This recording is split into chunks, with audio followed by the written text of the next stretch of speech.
আসসালামু আলাইকুম ওয়া রাহমাতুল্লাহ। কেমন আছেন সবাই? আশা করছি আল্লাহ তাআলার অশেষ রহমতে ভালো আছেন। আল্লাহ তাআলা বলেন, পৃথিবীর সব প্রাণী মৃত্যুর স্বাদ গ্রহণ করতে হবে। জীবন যার আছে, মৃত্যু তার সুনিশ্চিত। আর দুনিয়াতে সবচেয়ে কষ্টদায়ক হচ্ছে মানুষের মৃত্যু।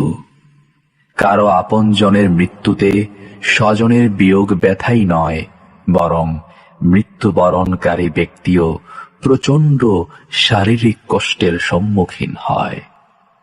রাসূলুল্লাহ সাল্লাল্লাহু আলাইহি ওয়াসাল্লাম মানুষের মৃত্যুকালীন সময়ের এই কষ্টের বিবরণ তার উম্মতকে জানিয়ে দিয়েছেন। আবার মৃত্যুর এই ভয়াবহতা হতে মুক্তি লাভের সুস্পষ্ট আমলও শিখিয়ে গিয়েছেন।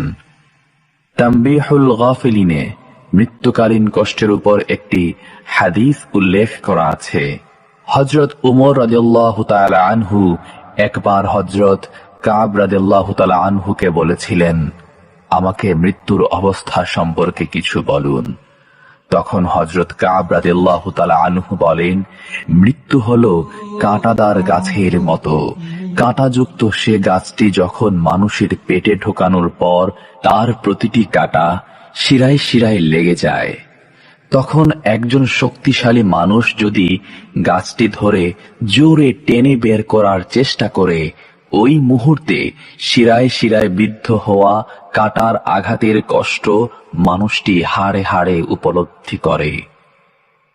অনুরূপভাবে মানুষের মৃত্যুকালীন সময়ে মৃত্যু পথযাত্রীর কাছেও মনে হয় যেন তার শরীরের গোশতগুলো যেন একটি কাঁটার সঙ্গে বেরিয়ে আসছে।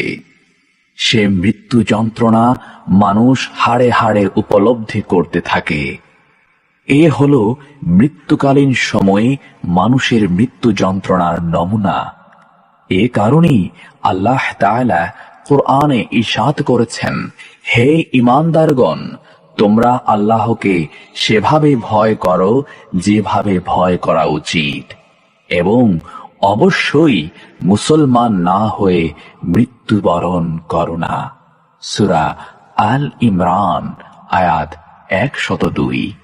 আল্লাহ তাআলা কুরআনুল কারীমের মাধ্যমে মানুষকে আগেই সতর্ক করে দিয়েছেন, মৃত্যুর পূর্বে ইসলামে পরিপূর্ণভাবে প্রবেশ করে পূর্ণাঙ্গ মুসলমান হয়ে যাও, তবেই মৃত্যুকালীন কষ্টসহ পরকালের প্রথম মানজিল কবর, ফুলসিরাত, হাসরের ময়দান এবং আল্লাহর বিচারের দিন নাজাত লাভ করবে।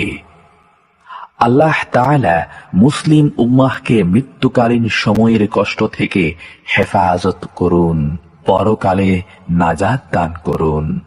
আমিন। মৃত্যুর সময় রাসূল সাল্লাল্লাহু